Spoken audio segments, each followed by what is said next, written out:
noite, caro amigo telenauta que nos acompanha todas as noites aqui na TV Diário do Sertão, a sua TV online, a primeira TV online da Paraíba. É com muito prazer que eu trago mais uma edição do nosso Interview, um programa onde a gente se encontra para bater papo, para conhecer gente nova, trajetória, experiência de vida, e hoje não vai ser diferente. Daqui a pouco eu mostro para vocês quem é a minha convidada de hoje. Antes eu quero convocar você a participar do Interview, a interagir junto comigo. Você sabe como fazer através das redes sociais, através do Facebook, que é o Diário do Sertão, também através do Instagram e do Twitter, @Diário do Sertão. E pelo número do WhatsApp, que é a forma mais fácil de interação hoje em dia, não é? Então você conecta esse número que está aparecendo aí na sua tela, manda o seu recado, o seu abraço, a sua pergunta, o seu alô, enfim. Eu estou aqui ao vivo, direto dos estúdios de Cajazeiras, e a nossa intenção é somente fazer o que você aí em casa está querendo ver. Então, manda o seu recado, que eu vou ser sua porta-voz aqui pela TV Diário do Sertão. Você pode compartilhar a nossa ideia, o nosso canal, é o www.diariodosertão.com.br/TV. Então, onde quer que você esteja, você nos assiste online, através da rede mundial de computadores, através da internet, no seu tablet, no seu celular, no seu computador, enfim, e ajuda aí para que a gente possa levar essa vitrine do sertão para todo o mundo através da internet, ok? Você também pode nos ver através de um dos nossos vários sites parceiros aqui do sertão do estado e também lá do litoral, enfim, vários sites parceiros onde você pode, além de ver as suas notícias, ver também o que está acontecendo na TV Diário do Sertão. Bom, hoje, quarta-feira, vou iniciar mais um Interview. Vou trazer o boa noite da nossa convidada para que a gente possa conhecer, bater um papo. Hoje eu vou conversar com a nutricionista Kátia Vitoriano, ela que está aqui do Vitoriano, não é isso, Kátia? Vitoriano. É a mania do meu nome. A mania do meu nome. Inclusive, quando eu cheguei aqui no estúdio, já cheguei perguntando se ela era minha prima. Quem sabe, né? Quem sabe, não é? Vamos fazer aí um estudo dessa árvore, ou não, pra gente descobrir se é parente ou não. Kátia, o fato é que eu estou feliz em tê-la aqui no nosso Interview. Muito boa noite, seja bem-vinda ao nosso programa. Boa noite a você, a todos que estão nos assistindo agora. É um prazer muito grande estar aqui. Espero que a primeira vez de várias outras, né? Eu espero que todo mundo que esteja nos ouvindo esteja em tão grande paz como nós aqui, né? Que isso é muito importante na minha visão, assim. Mas eu estou aqui mais para agradecer. Muito obrigada pelo convite. Que isso. E coisa boa, né? Saber que estou sendo entrevistada provavelmente por alguém que também é da mesma família. A gente fica bem mais à vontade. Thais Neto que perguntou se você era minha irmã. Então, a gente já está praticamente irmã, viu, Kátia? Bom, então, se família somos, eu tenho a obrigação de conhecê-la melhor, de saber um pouco mais da sua história. Em off, a gente já conversou aqui um pouco.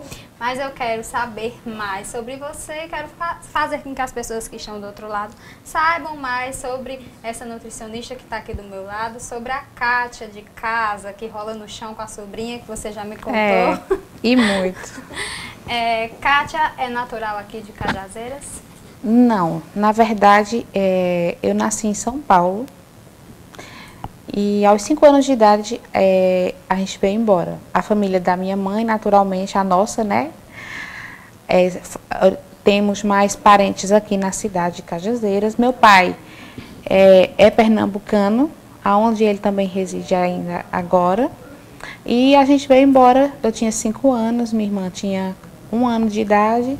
E aqui nós ficamos. Por questão familiar, de comodidade. Né? Não, a gente não se adequou lá às situações, enfim. Algumas coisas nos trouxeram a ter que vir embora. Depois, com 14 anos, eu fui embora para João Pessoa para estudar, fazer ensino médio, como chama, e no meu tempo, que não faz muito, né? Fazer o primeiro, o segundo, o científico, como a gente chamava.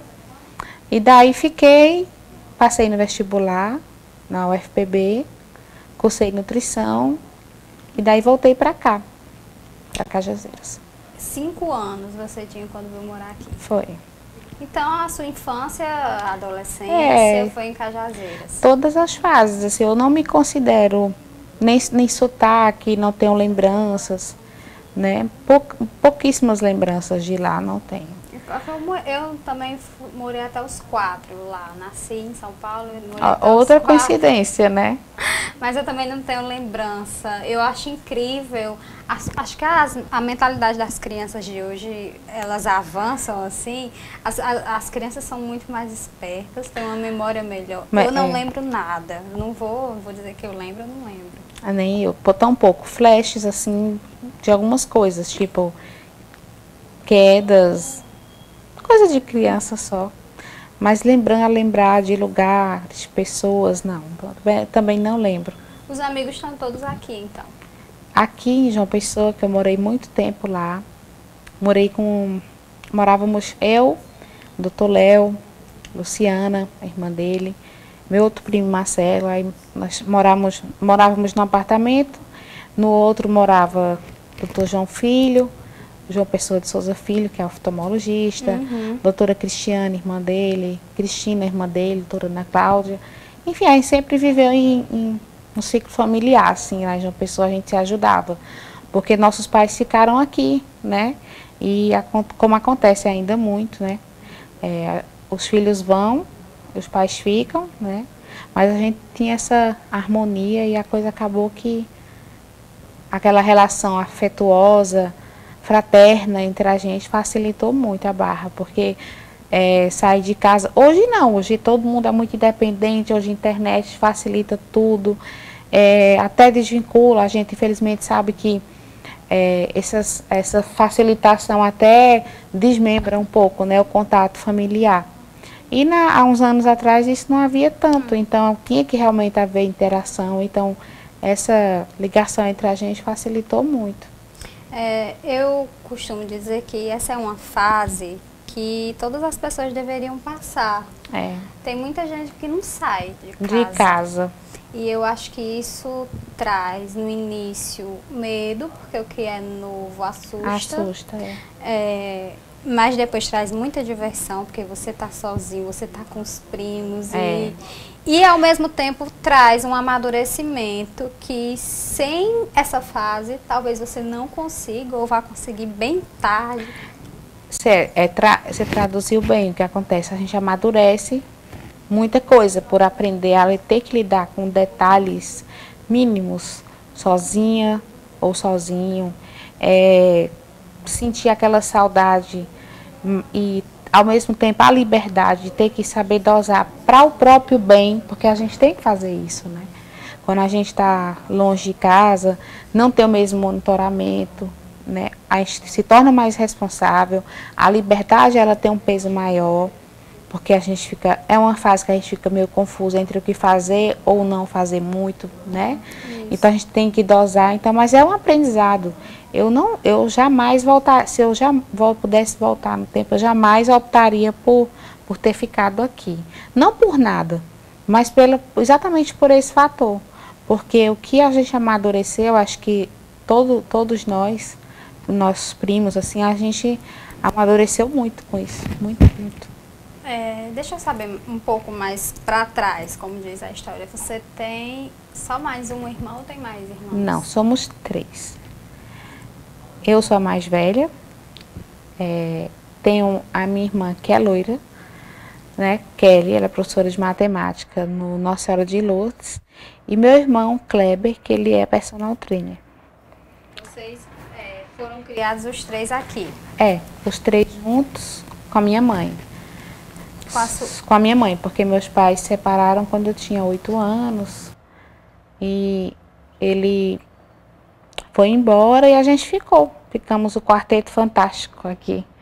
E até hoje a gente tem uma relação inexplicavelmente assim, mais saudável, divina, eu diria, porque a gente não se nega de ser o melhor um para o outro, sabe? Foi uma separação que, embora o nome separação ela tenha um impacto a princípio triste, né? Mas no nosso caso não, foi altamente assim, sabe? A gente é muito unido. A gente é como eu disse, a gente não cansa de ser o melhor um para o outro. Eu conheço vários casos assim, sabe? Embora a separação seja um peso, né? Como você diz, a palavra traz um peso, mas parece que, eu não sei se isso é, como é que eu posso dizer, se isso é uma dádiva da sua mãe ou se isso é um mérito de vocês todos, mas parece que com a ausência paterna as vidas se entrelaçam mais. E o meu problema não é meu problema, é nosso problema. Eu não sou fruto de uma família que passou por isso, mas conheço bem de perto essas situações e me fascinam essas relações de vidas entrelaçadas mesmo. Acho que esses... E até porque é muito comum, né? Assim, até infelizmente hoje em dia, pais separados virou até eu diria que até uns 3 anos atrás, eu diria que parecia até moda, né? Agora nem tanto, né? A moda agora é tocar o barco de qualquer jeito, né? Mais ou menos isso.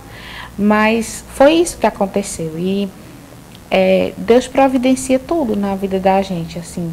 Um casamento, para mim, ele não é que ele tem que ser muito pensado, porque às vezes coisas muito pensadas acabam não funcionando. É muito relativo, assim, mas apesar de ser muito pequena na época que eles se separaram, eu sempre tive uma visão de que 2 pessoas juntas, uma delas estando infelizes, não tem como fazer as demais felizes. Então, se a minha mãe estava infeliz, o meu pai também estava, eu também estava, então cada um do seu jeito, a minha irmã também estava, o meu irmão, e isso eu levo para todo, assim, uma coisa que eu tenho para mim como muita certeza. Não tem como você viver, se você mesmo assim, numa outra relação, no ângulo de uma outra relação profissional, no trabalho, você não se identifica com uma pessoa, essa pessoa acaba desarmonizando tudo. Então, assim, quando ela sai, a coisa melhora um pouco. Então, é mais ou menos assim, funciona, na família também funciona assim. Eu, particularmente, não queria ter o peso. Eu já atendi muita criança e às vezes gosto muito da psicologia infantil. E eu sempre falo para os pais que às vezes ficam, será que não é culpa da gente porque separou? Aí eu disse, poxa, e eu, principalmente como você falou agora, hoje as crianças elas têm uma visão muito mais ampla. Elas percebem as coisas com mais rapidez, muito cedo, enfim. E na época que eu era criança, eu já tinha noção que, poxa, se a minha mãe continuar com ele, com meu pai, vai ser por nossa causa, né? Eu não quero essa responsabilidade para mim. Então, eu encarei dessa maneira. Tanto que quando eles se separaram de fato, ela olhou e disse, não, mãe, tudo certo, é melhor assim. Porque eu sentia que a coisa não estava harmonizada. Apesar da pouca idade, eu já tinha essa visão. Mas vocês continuaram tendo um relacionamento com ele? Não. Ele foi embora e sumiu. E a minha mãe cuidou da gente. E tem um ditado, né, que falam assim, quem não tem pai, quem mais tem, né? Porque você não tem um pai formal, mas aí aparece um monte da família. Então, o pai mais formal que eu tive 2 pais bem formais, bem presentes. Um de cada, em ângulos separados. Um deles foi o meu tio, Vitoriano, que ele apoiou muito a minha mãe. E a gente, consequentemente. E o outro foi meu avô, que ele já é falecido, que ele já vinha com aquele carinho, a doçura. Então, não é a mesma coisa, claro que se eu tivesse tido um pai como, né, um outro pai, não o meu pai, mas foi de grande relevância, porque a eles dois e a minha mãe, principalmente a minha mãe, é a quem eu devo tudo do pouco que eu sou. Eu acho muito bonita essas histórias de mulheres que se apropriam da responsabilidade e que no final dá tudo certo e a volta por cima é muito bonita. Os filhos agradecem, a sociedade em geral agradece. Deixa eu aproveitar esse gancho da sua família para saber mais sobre a sua família. Porque você também tem um filho e já é tenho. Um rapaz, pelo visto. É, porque eu fui mãe muito jovem. Sim, disso ninguém vai duvidar. Porque eu lembro, toda vida que alguém me faz essa pergunta, eu lembro da minha professora de psicologia, que a gente paga psicologia também. Todo curso a gente paga psicologia, né? Para acabar entendendo um pouquinho melhor o outro. E ela falava, ó, toda nutricionista mal casa, ou mal se forma já casa. Tem delas que nem espera se formar e casar. E como era uma cadeira que a gente pagava no meio do curso, eu falei, poxa, vou nada, né? Foi dito e feito. Mal me formei, aí eu voltei pra cá, casei, mas no primeiro mês eu já engravidei, porque eu estava fazendo um tratamento. E nisso eu não tomava nada, enfim, fiquei grávida. Foi um período difícil, porque tanto por sintomas fisiológicos, como por outras razões também. Foi um relacionamento que durou muito pouco, né? Quando meu filho fez 2 anos, a gente se separou. E já vai acabar somando, todo mundo somando que está assistindo vai saber quantos anos eu tenho. Aí, quando ele fez 2 anos, eu me separei, resolvi me separar. Hoje atualmente fazem 9 anos. Faz 10 anos em fevereiro que a gente é separado. Aí eu tenho um filho lindo de 11 anos. 11 anos. Qual é o nome dele? João Pedro. João Pedro mora aqui? João Pedro mora comigo. Estuda aqui em Cajazeiras? Estuda na Senhora de Lourdes. É um menino doce. Eu sou suspeita para falar. Só que assim, eu também sou muito racional com as coisas. Assim, tem coisas que eu não poupo. Eu não pouparia falar sobre alguma coisa a respeito dele para pintar uma figura de uma coisa que meu filho não é. Mas ele é uma criatura, vamos falar assim, bem rara, bem difícil de achar.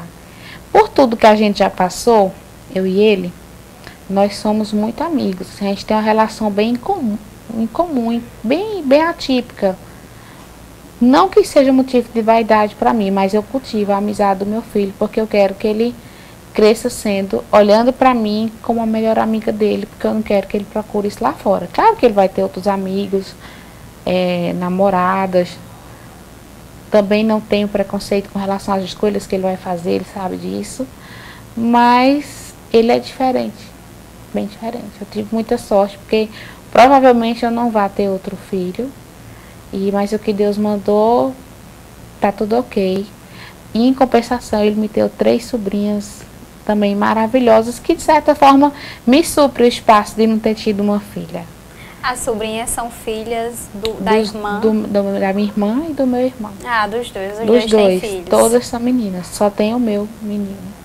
E você, não sei se é impressão minha, talvez tenha sido o fato da separação dos teus pais. Você me parece uma pessoa que não tem dificuldade em relacionamento. Não tem trauma, não tem... Não. Às vezes alguém, por exemplo, quando a gente se separa, as pessoas passam eternamente perguntando assim pra gente, assim, você não... Então você não tem coragem, né, de casar de novo? Tenho. Porque uma coisa não deu certo, né? Tipo, você faz um trabalho, o trabalho não deu certo, você fez uma entrevista, não ficou do jeito que você queria, aí você não vai deixar, você vai fazer, não vai fazer outra. De jeito nenhum. Pelo contrário, eu só não achei uma pessoa com quem eu tivesse coragem de ser tudo que eu fui, né? Que a pessoa para quem eu me preparei para ser uma boa nutricionista, para aprender a cada dia. Eu me preparei para ser uma boa filha, mas também tudo que a gente... Porque você sabe que... Acho que todo mundo também que está assistindo sabe que a gente está aqui para aprender mais todo dia, né? Sobre tudo. Sobre ser mãe, sobre ser filha, sobre ser esposa, namorada. Então, eu sempre me programava para fazer o melhor nessas coisas. E como esposa também, mas não deu certo. Foi um investimento que não teve retorno. Mas não me traumatizei, não. você tem toda a razão. Experiência. Foi, somatiza muito. As coisas ruins ensinam mais do que as coisas boas, né? Quando a gente passa uma coisa boa, a gente geralmente fica lá, lembrando. As coisas ruins você fica lembrando, fica estudando, fica aprendendo, fica pensando que não vai fazer mais, né? Então, mas traumatizar não. Eu não tive outra filha porque eu estaria realizando um sonho meu, mas talvez da criança não, porque sei lá, se ia vingar, né? Não achei ninguém com quem, não conheci ninguém com quem eu tivesse, com quem eu pensasse o contrário, assim, dizer, não, vou tentar de novo, mas não por trauma. Isso aí não. Ok. Vou voltar mais para a gente saber sobre a sua profissão agora. Estudou sempre aqui em Cajazeiras, pelo menos nos primórdios, assim, infantil, fundamental, Nossa Senhora de Lourdes. Você estudou lá também? Foi bom você perguntar sobre isso. Eu estudei a minha vida inteira, o tempo que eu fiquei aqui, eu estudei em Carmelita, Nossa Senhora do Carmo. E é a ela que eu devo tudo.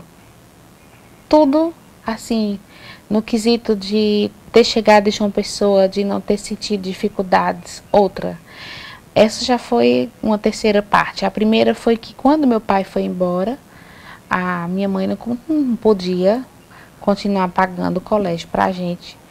E eu sempre fui muito perfeccionista, de estudar bastante, minha irmã também, meu irmão já era pequenininho, e quando a minha mãe foi lá tirar a gente do colégio, porque não ia poder pagar, ela não deixou.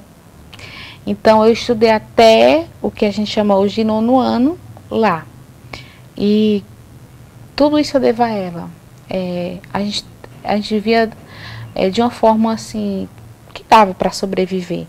Mas para você ter uma noção de quanto a minha dívida com ela existe, eu espero que ela, se ela não está assistindo agora, um dia ela possa saber que eu falei isso assim, né, em rede pública, assim, porque até na minha primeira comunhão, para você ter noção, foi ela que me deu vestido, sapato, porque ela sabia que a minha mãe não ia poder fazer, já que eu estava num colégio que estudava grande elite, né? Então, ela me deu tudo. Nossa, ela adotou você como afilhada, digamos assim. Eu, minha irmã, sabe? A gente foi acolhida até o dia que a gente quis estudar lá. E a retribuição dela eram as notas. Era a única exigência que ela fazia, mas era a exigência que eu também fazia a mim mesma. Entende? Que era uma forma de retribuir, era o mínimo que eu podia fazer por ela, mas principalmente por mim. E quando eu cheguei em João Pessoa, que a gente foi estudar no colégio, no PhD, que era na época era o colégio mais puxado, mais difícil, mais complicado. Eu lembro que a gente fez um provão de início para ver, né, o nível, e eu devo a ela o fato de ter sido a segunda melhor de 360. Nossa, que história bacana. Devo a ela. E talvez esse carinho que ela teve por você, esse cuidado que ela teve com você, tenha sido fruto do seu esforço na escola. Se fosse um aluno que ela via que não ia render, então vai, leva para outra escola. Mas ela viu que você tinha futuro. E ela sempre falava, ela me corrigia com rigidez, no menor vacilo que eu dava de uma ou duas coisas erradinhas, né, perfeccionista, mas assim, eu devo muito a ela. Porque eu lembro do massacre que eram com os outros alunos que chegaram nesse colégio que a gente foi estudar em João Pessoa, que chamavam Êxodo Rural. E que Êxodo Rural. A turma do Êxodo Rural. E que a gente não, que assim, éramos 5 do colégio do Nossa Senhora do Carmo. E assim, eu particularmente nunca senti nenhum impacto da cobrança dos professores, graças a ela, as irmãs dela, Tia Nancy, que hoje é falecida, de quem eu agradeço toda a matemática que eu sei, enfim, Tia Nancy, Tia Irani, eu lembro de todas, assim, meus professores de lá também, mas eu não teria tido a oportunidade se ela não tivesse concedido né, confiado Kátia, em mim. E a nutrição? Em que momento ela entra? Foi uma profissão que você escolheu ainda adolescente, criança Foi. ou só depois? Eu venho de uma família que tem muitos médicos, né? E então não seria diferente, uma história diferente de que a cobrança fosse essa, que eu fosse médica também. Todavia, quando eu sempre fui muito curiosa, insônia, sempre teve muito sonho, como eu falei para ti antes de começar a entrevista. E eu comecei a observar se era aquilo que ia me fazer ser uma boa profissional. Porque já que eu queria ser uma boa esposa, uma boa mãe, uma boa irmã, sei o que, eu também queria ser uma boa profissional, ou seja, lá que eu escolhesse. E foi impactante quando eu escolhi nutrição, porque meu tio, meu primo, meus primos queriam que eu fizesse medicina. Às vezes até me arrependo, sabe? Porque quando a gente vê muitas coisas assim, a gente, poxa, se eu tivesse no lugar, se eu tivesse lá, enfim. Mas por uma questão de remuneração também. Mas o que me fez focar na nutrição, que é a tua pergunta. Nutrição para mim tinha um nome, sempre gostei de definir os nomes bem para mim. E nutrição para mim tinha dois sentidos. Isso aí até quando eu dou aula, eu explico, palestra. Nutrição corporal e a nutrição da alma, que era o que eu mais me interessava.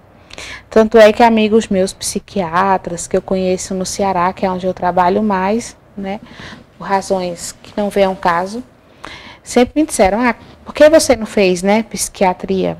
Porque eu gosto muito de estudar sobre saúde mental. Pronto, nisso aí eu me arrependo, porque a nutrição mental, né, mas eu busco muito fazer esse tipo de suplementação mental, né, quando eu vou atender alguém. Porque as pessoas são carentes. A gente sabe que, infelizmente, a depressão, ela vai, daqui em 2009, 2/3 da população brasileira vão estar com depressão. Então, a gente vai ter que ter muito cuidado com isso. Não é só o médico que vai cuidar. Não, até a gente, porque pode acontecer na casa da gente, né? Então, é um cuidado que deve se ter. Então, hoje eu vejo bem mais tranquila por ter feito nutrição e, de certa forma, dá para fazer a outra parte também, mesmo sem ser psiquiatra. Porque você tem a oportunidade de parar, conhecer, conversar com as pessoas, não aconselhar de alguma forma, porque... Até intimidade, as pessoas são carentes, sabe? Quanto mais você aprofunda ou tenta conhecer, as pessoas têm vontade de falar. A gente tem aquele tabu ainda, né? Muita gente tem o maior receio de ir no psiquiatra, no psicólogo. Então, às vezes, acaba esse desabafo acontecendo com outro profissional. Isso acontece muito. E comigo acontece bastante. É porque é um momento em que você precisa saber também a rotina da pessoa. Né? Isso aí as pessoas acabam desabafando. E quando vai lá com um problema para você resolver, mesmo que seja uma perda de peso, mas você quer dizer que uma perda de peso não significa que a pessoa está ansiosa, não está bem, então. Então, você começa a conversar, a pessoa acaba desabando e falando. Kátia, você disse que não trabalha muito aqui por questões que você não quer falar. Onde é que você atua hoje? Hoje eu trabalho em Aurora. Desculpa, hoje eu sou efetiva lá. Há um tempo, né? Sou efetiva, eu trabalhei em 12 municípios lá no Ceará já. Nossa. Daqui a pouco todo mundo está sabendo quantos anos eu tenho. Já trabalhei em 12 municípios, Aurora, como contratada, Barro, Milagres, Brejo, Jati, Icó, Ipalmirim, Lavras, eu acho que eu já falei, Jaguaribe, Nova Jaguaribara. Trabalhei aqui, dei uma assessoria em Nazarezinho. Trabalhei sim aqui na época da gestão anterior. E para mim foi o melhor, depois da Chesf, que eu trabalhei na Chesf 1 ano, na subestação de Milagres. Eu diria que o trabalho que eu fiz aqui, para mim, foi o segundo melhor, porque trabalhar em casa é muito bom. Porque você encontra seus pacientes na rua. Eu não me identifico muito com consultório, porque como eu estava falando há pouco tempo, no consultório você vê pessoas, às vezes, tirando de uma grande se privando de uma coisa super necessária para poder pagar lá a consulta. E quando eu atendia SUS aqui não, né? Atendia na policlínica, então aquela multidão que estava lá esperando não era por questão de ego, era questão de prazer. Então eu fechei o consultório aqui por essa razão. Eu via que muita gente deixava de fazer uma coisa de assim, de primeira mão, que era super mais importante para estar ali. Então eu parei de clinicar em consultório. Agora, se fosse para trabalhar no SUS, novamente, atendendo, é o que eu mais amo fazer. É difícil um profissional da saúde falar tão bem assim. Imagina seu caso é pelo carinho que você tem com as pessoas. Até porque a classe que procura, né, é mais simples. Eu me identifico mais.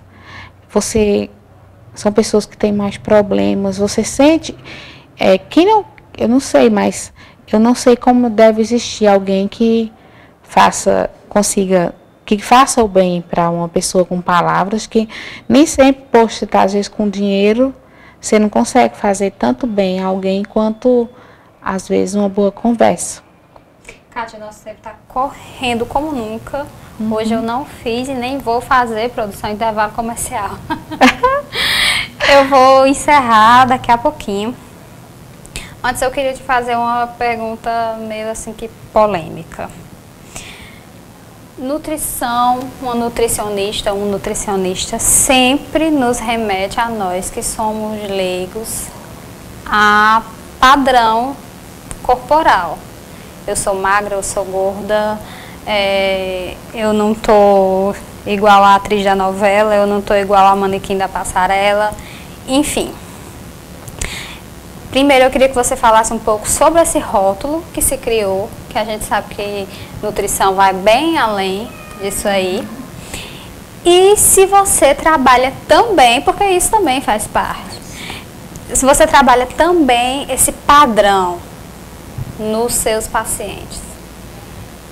Eu acho hiper nocivo em totalidade essa questão do protótipo que é criado esteticamente, de perfeição hoje para as pessoas, e o modo como isso é colocado e cobrado.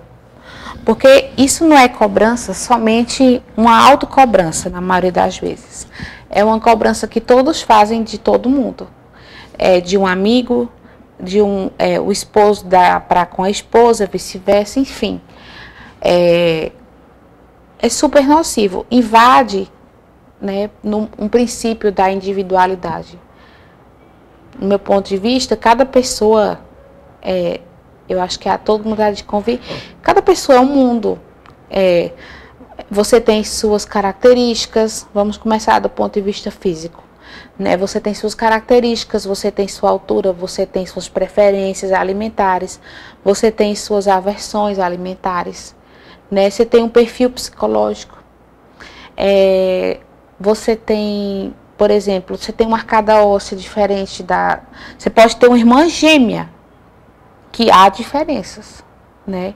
Então, esse padrão que muitos colegas ainda usam, mas assim, já muito pouco, e alguns aparelhos que já foram desenvolvidos para realmente perceber o percentual de gordura. Eu acho só exagerado a forma com que isso é cobrado, né? Porque uma pequena minoria vê essa questão como saúde, vê como uma questão de estética. E é isso que dá, às vezes, para mim, que trata a coisa com muita humanidade, dá um certo desprazer.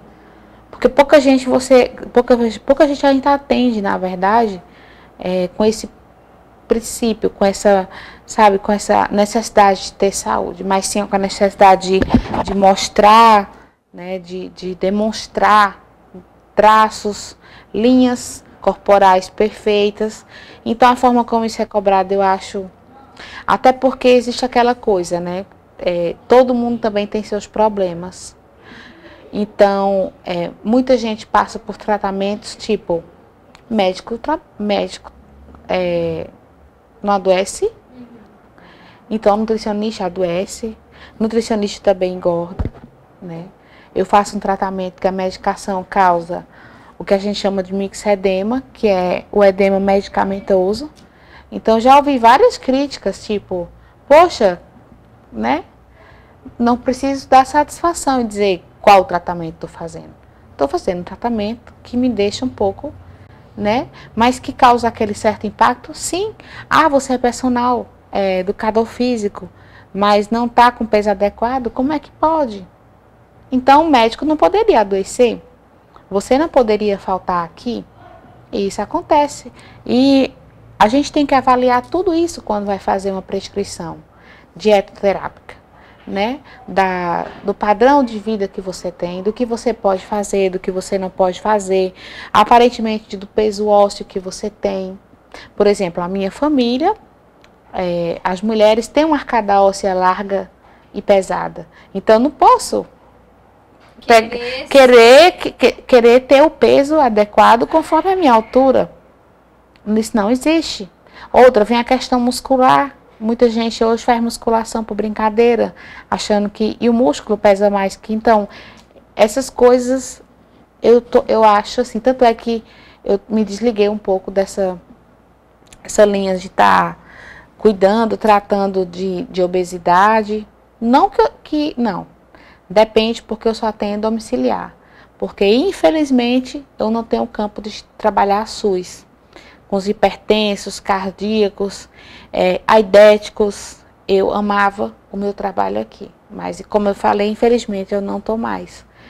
E por razões assim que, né, me dói muito, porque às vezes eu encontro as pessoas na rua e eu sinto saudade. E lá, sim, as pessoas iam procurar por necessidade e não porque precisavam desfilar para ninguém ou desfilar para si mesmo. Mas eu acho ainda mais saudável você desfilar para si mesmo, né? Porque tipo, eu não estou me sentindo bem comigo, então você tem necessidade, você tem uma obrigação de, então vou buscar melhorar. Se você não consegue fazer isso, procura alguém para te ajudar, mas procura alguém que realmente, por exemplo, você está triste, se sente ansiosa demais, quem é que vai cuidar disso? Psicólogo, um psiquiatra. Meu dente caiu. Você vai no dentista, né? Quer perder peso, quer ganhar peso, enfim, vai no nutricionista. Não vai escutar teu personal trainer, que ele é educador físico, né? Então... Concordo. E também não vai se privar dos prazeres da vida por causa de um padrão que as pessoas colocam, porque eu fico irada com isso, sabe? Às vezes as pessoas preferem parar de viver para viver bonito. Pessoas que deixam de comer para viver dentro de um padrão de dieta, às vezes nem cumprem, na verdade, o que a gente pede, cumprem o que outras pessoas indicam. Eu tenho colegas veterinários que ganham mais, que são mais escutados do que nós. A gente estava falando esses dias em Mossoró, fui dar uma aula lá de pós-graduação e a gente estava comentando. Não é só aqui, em todo lugar. Você dá aula também? Às vezes é um projeto que está se iniciando de dar pós-graduação no Rio Grande do Norte, pela UERN, né, estadual. É como, infelizmente aqui não... Mas aí a gente não pode parar, né? Eu tenho meu filho para cuidar, minha mãe também. E infelizmente aqui não dá, mas eu tenho que ir para onde dá. Mas eu tenho esperança ainda de voltar para cá, para trabalhar aqui, não só fazer atendimento domiciliar, como eu faço agora, né? Porque é gostoso você ir na casa do paciente, você vê lá como é que as coisas funcionam, você volta, mesmo que ele não queira, então não há desistência do retorno, o retorno é gratuito, então a coisa engata, dá certo. Kátia, infelizmente o nosso tempo acabou. Você é o tipo de pessoa com quem eu conversaria pelo menos mais 5 horas. Nossa. Porque renderia. A gente teria muito assunto para falar. Teria muito assunto para falar, mas infelizmente o tempo é contado aqui. Mas eu quero agradecer muito, muito a sua presença. Demorou, mas veio. Sim, porque, poxa, perdão, zika, dengue, eu disse, poxa, parece que é uma coisa, eu não vou lá. Eu fui vítima delas também. Mas foi ótimo. Muito prazer em conhecer você. Espero que você volte aqui à nossa TV outras vezes. Eu que espero outros convites, com certeza. Virei sim. Kátia, muito obrigada pela sua presença aqui. Muito obrigada a você. Obrigada a todos os ouvintes que estão nos vendo agora.